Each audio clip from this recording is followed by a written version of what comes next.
هغه سره دا علم نشته چې د پیر بابا د کم قوم سره دی، مغول سره دی، سید دی، کاڼه کاڼه بوټه بوټه پیژني چې پیر بابا د رحمت او هغه کم غلط بیاني کړله او کم توهین امیز گفتگو چا کړله نو دا کم بیان کړی دی. نو موږ چې دا دی د کومه گفتگو دی واپس والی د خپل ویډیو کلیپ ته ډیلیټ کړي.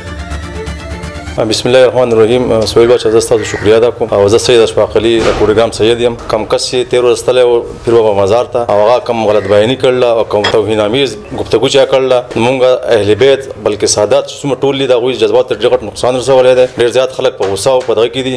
بله خبر دا ده چې هغه سره دا علم نشته چې د پیر بابا د کم قوم سره دی، مغول سره دی، سید دی، کاڼه کاڼه بوټه بوټه پیژني چې پیر بابا د رحمت سادات نه دی. د پیر بابا غټ یو نوم دی، د 500 کال نه دلته آباد دی او شریعت راوړی دی، خلکو ته د اسلام تاریخ او تبلیغي کړی دی د اسلام. بل دا چې یوسفزي کم قوم دی، نو موږ چې پرس که ما سره یو علم نشته نو ولې په قوم باندې بحث کوم. یوسفزي درانه خلک دی او د پیر بابا هغوی په خپل باندې قدر کوي، خو کوم هلک چې تللی دی نو دا کم بیان کړی دی، نو موږ په دا درخواست کوو چې دا دی د کومه گفتگو دی واپس والی د خپل ویډیو کلیپ ته ډیلیټ کړي، ځکه چې زموږ سادات چې کوم دي دا یو امن پسند قوم دی. سبا له خدای نه خاص داسې نه شي چې د څوک نقصان وکړي او بیا هغه په موږ پسې وتړلی شي، ځکه چې زموږ د ساداتو چې کوم دی نو دا غټ یو تعداد دی. نو موږ د هغه په دغه د خبرې غټه غندنه کوو او دغه نه دا درخواست کوو چې فوراً دغه خپل ویډیو کلیپ ډیلیټ کړي، نو زموږ سادات چې کوم دي نو دا په خپل جذبات په قابو کې کړي.